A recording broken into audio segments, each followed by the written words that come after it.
جو آج کی زمانے میں ضرورت ہے، اپنے بچوں کو عشق رسول اتنا سکھاؤ. ہر چیز کمپرومائز کی جا سکتی ہے لیکن نبی کی ذات یا ان کی محبت میں کوئی کمپرومائز نہیں.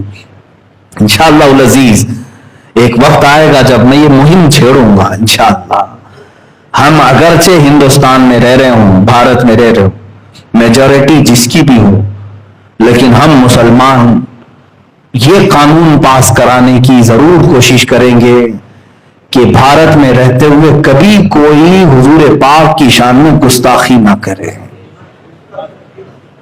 ہم اس قانون کے لیے تگ و دو کریں گے. پارلیمنٹ میں تم بہت سارے بل پاس کرتے ہو، اور اگر یہ قانون پاس کرنے کے لیے مجھ جیسوں کی جان کی ضرورت ہے تو میں پیش کرنے کو تیار ہوں. میرے 100 ٹکڑے کر لو اے حکومت ہند، ایک قانون ایسا پاس کر دو کہ رہتی دنیا تک ہندوستان میں کبھی محمد عربی صلی اللہ علیہ وسلم کی شان میں کوئی نہیں بھونک سکے گا، اور اگر کسی نے گستاخی کیا تو اس کو سخت ترین سزا دی جائے گی. یہ قانون ہونا چاہیے کہ نہیں ہونا چاہیے؟ میرے عزیزو، کیا اسلام کبھی دوسرے دیوی دیوتاؤں کے مذاق اور ان کے بھگوانوں کا مذاق اڑانے کی اس طرح کی مجلسیں منعقد کرتا ہے؟ کبھی آپ نے سنا؟ ہاں، ہم اپنے حق کو بیان کرتے رہیں گے. تمہیں جس مذہب سے سروکار ہے اسی مذہب سے تعلق رکھو. ہم نے ان تمام چیزوں کو کبھی انٹرٹین نہیں کیا. دوسرے مذاہب، مجھے بتاؤ، بدلے میں حضور کی ذات پر جب جب حملہ ہوا، حضور کی ذات پر جب جب حملہ ہوا، مجھے بتاؤ کیا کبھی بدلے میں ہم نے عیسائیوں کے نبی عیسیٰ علیہ السلام کی کردار کشی کی؟ کبھی توہین کیا عیسیٰ علیہ السلام؟ ارے ہم وہاں پر بھی سمجھتے ہیں کہ اگر توہین کرے تو یہاں سے بھی ہم نکل جائیں گے. پھر ایمان جتنا تم نہیں مانتے اس سے کئی درجے ہم عیسیٰ علیہ السلام کو مانتے ہیں.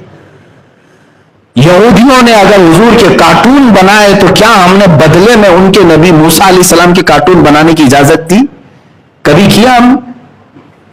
ہندو اگر بھونکنے لگا، کوئی بھی ایسا آتنکی ہندو جو نبی کی ذات پر، میرے رسول اکرم صلی اللہ علیہ وسلم کی ذات پر مغلظات بکنے لگا، تو کیا ہم بدلے میں کبھی رام کرشن یا وشنو فلاں فلاں اتنے جو ہیں ان کی کردار کشی کی؟ ان کو ننگا کر کے دکھایا کبھی ہم نے ان کو گالیاں دی؟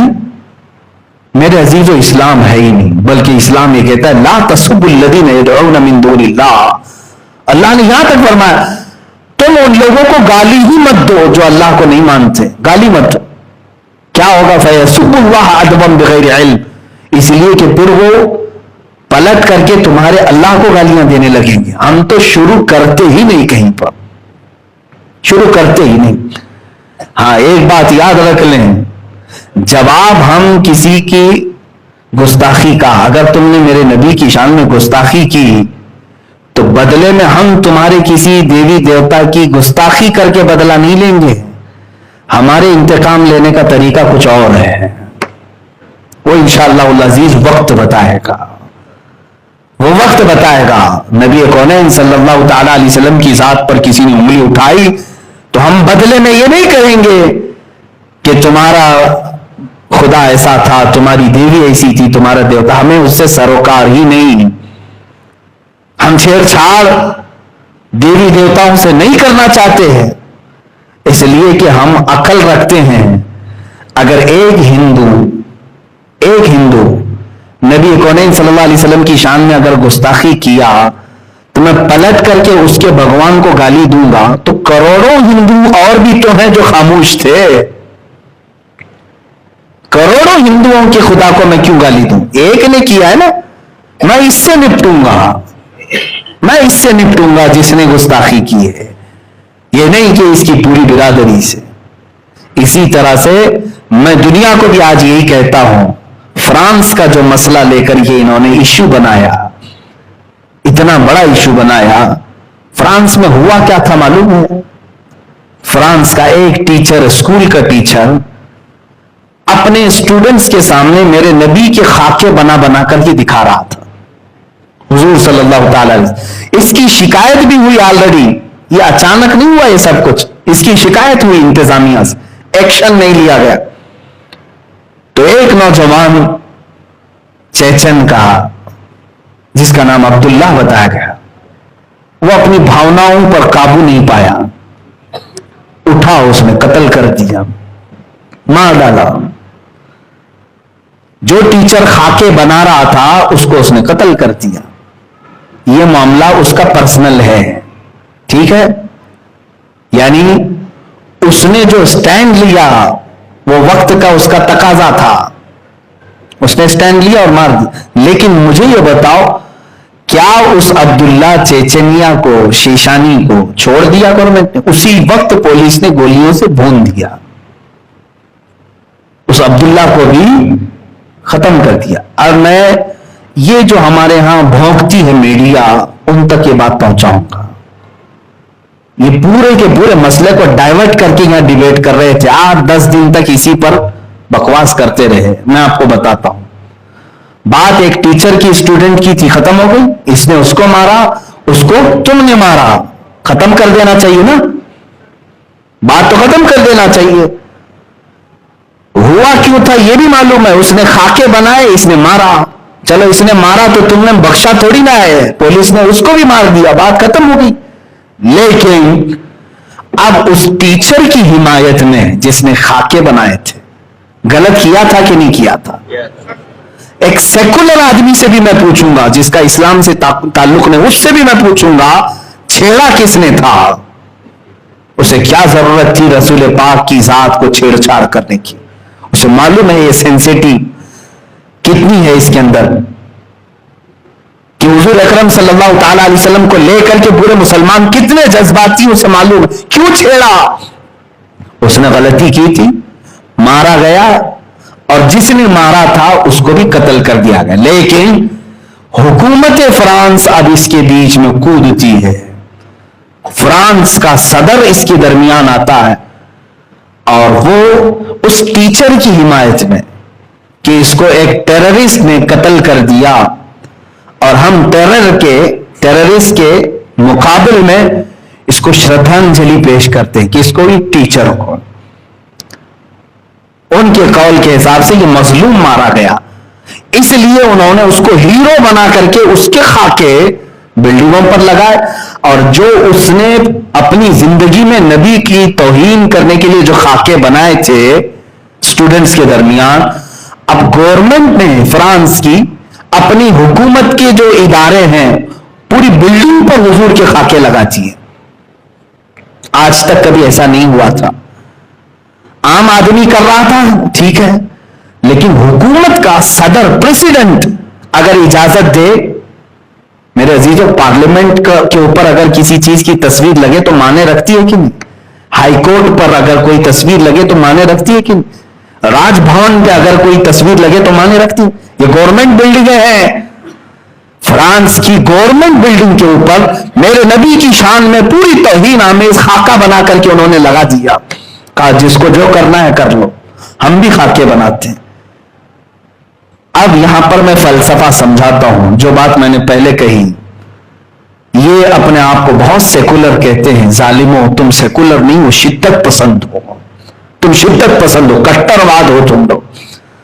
اگر ایک عبداللہ شیشانی نے تمہارے ٹیچر کو مارا تھا تو تم اسی کو پکڑتے, اس کو ہی سزا دیتے, اور آلریڈی تم نے دے دیا. لیکن اس کے ایک قتل کی بنیاد پر تم 180 کروڑ مسلمانوں کے نبی کی توہین کرو گے, پوری دنیا کے نبی کی توہین کرو گے. یہ کہاں کا انصاف ہے؟ یہ سیکولرزم ہے. جس نے کیا اسی کے ساتھ تم کو سزا کا معاملہ کرنا چاہیے تھا. میرے عزیزو, ایسا تو نہیں ہوگا کہ ایک کوا تمہارے گھر سے بوٹی اٹھا کر کے لے گیا تو تم سارے کووں کو ختم کرنے کا اعلان کرو گے. ایک بلی تمہارے گھر میں آ کر دودھ پی گئی تو کیا پوری دنیا بھر کی بلیوں کو زہر دے دو گے؟ کیسا انصاف ہے؟ یہ تو میں تمہارے ذہن کو قریب کرنے کے لیے کہہ رہا ہوں.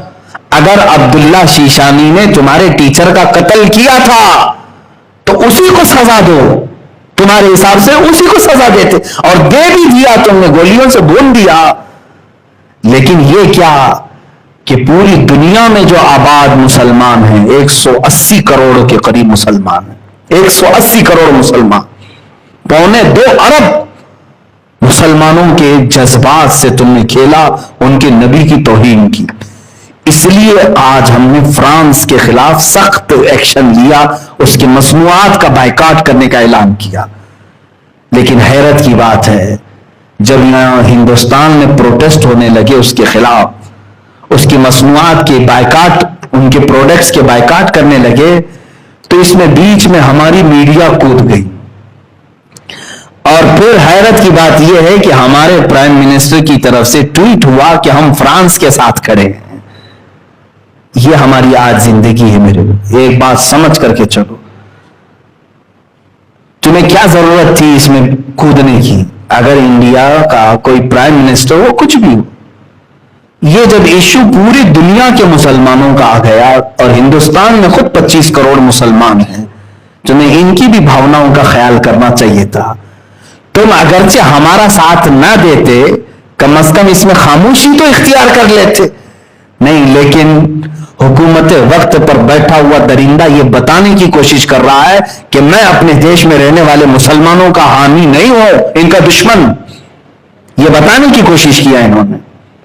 اب ایسے حالات میں مجھے بتاؤ، میں جب باتیں کرتا ہوں تو لوگوں کو ایسا لگتا ہے کہ یہ بہت سخت باتیں ہیں، تم ابھی بھی اس کو سخت کہو گے؟ چند دنوں کے بعد یہ بولنے والے بھی تمہارے مجمع میں نہیں رہیں گے، اس لیے کہ حکومت نے آج اتنا دبا دیا ہے، اتنا سخت کر دیا ہے۔ خود میرے اوپر جگہ جگہ سے انہوں نے کیس ڈالے ہیں، الگ الگ طریقے سے گھیرنے کی کوششیں کی ہیں۔ یہ مت سمجھنا میں جب تک آپ کے سامنے ہوں، آزاد ہوں، میں اپنی نبی کی عظمت پر پہرا دیتا رہوں گا، جو کچھ بھی مجھ سے بن سکے میں کرنے کی کوشش کرتا رہوں گا۔ عزیزان گرامی وقار، مجھے میرا انجام معلوم ہے، ظاہر سی بات ہے میں آگ سے کھیل رہا ہوں۔ 8 دن پہلے ایک مولانا صاحب نے مجھ سے کہا آپ کی تقریریں ہم سن رہے ہیں لیکن آپ آگ سے کھیل رہے ہیں، اپنی زندگی کی فکر کرو، تمہیں ایسے کیس میں اندر ڈال دیا جائے گا کہ تمہاری ضمانت بھی نہیں ہوگی۔ مجھے ایک مولانا صاحب نے کہا، میں نے جواباً یہی کہا، اس طرح بھیڑیے اور کتے کی طرح آزاد جینے سے بہتر ہے کہ میں جیل کے اندر بیٹھ جاؤں تاکہ میں کل قیامت کے دن نبی کو منہ تو دکھا سکوں۔ اگر رسول کریم صلی اللہ تعالی علیہ وسلم نے سوال کر لیا، جب تیرے ملک میں اور جہاں تو رہ رہا تھا مجھے گالیاں دی جا رہی تھی اور تو اپنے ٹھاٹ باٹ اور شان کے ساتھ گھوم رہا تھا، ہم میں سے کسی کے پاس جواب نہیں ہوگا، بلکہ میں تو اس فکر میں رہتا ہوں کہ پتہ نہیں قبر میں رکھنے کے بعد اگر حضور تشریف لائیں تو ہم چہرہ ملا پائیں گے کہ نہیں ملا پائیں گے۔ کہیں میرے آقا یہ سوال نہ کر لیں تو اسی ملک سے آ رہا ہے جہاں میرے اوپر فلم بنائی جا رہی تھی، اسی ملک میں ہم، جس ہندوستان میں ہم ہیں، اسی ملک میں میرے نبی کی شان میں توہین آمیز فلم بنانے کا اعلان ہوا، اس کا ٹریلر یوٹیوب پہ ڈال بھی دیا گیا، رنگیلا رسول۔ کیا یہ ہم سب کو نہیں معلوم؟ میرے نبی کو رنگیلا کہہ کر کے فلم بنانے کا اعلان تک کر دیا گیا۔ 25 کروڑ مسلمان، ان میں بہتوں کے لیڈر بھی ہیں، بہت سارے سیاست میں بھی ہیں، لیکن ان کو کفار و مشرکین کی گود میں بیٹھنے کے علاوہ کوئی کام نہیں ہے۔ ان کی ہاں میں ہاں ملاتے ہوئے رہ گئے، مگر میری نبی کی عظمت پر کوئی بات کرنے والا نہیں آیا۔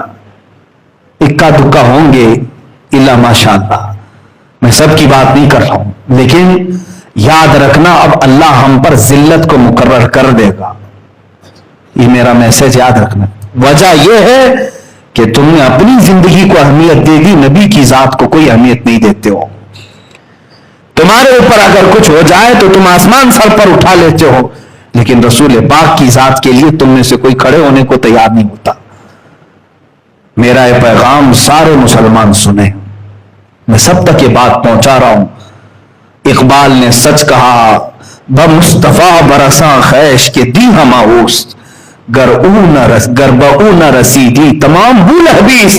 اے بندے تو اپنے آپ کو رسول تک پہنچا لے، یہی دین ہے پورا تیرا، اور اگر تو ان کی ذات میں سیریس نہیں ہوا تو تجھ میں اور ابو لہب میں کوئی فرق نہیں رہ گیا.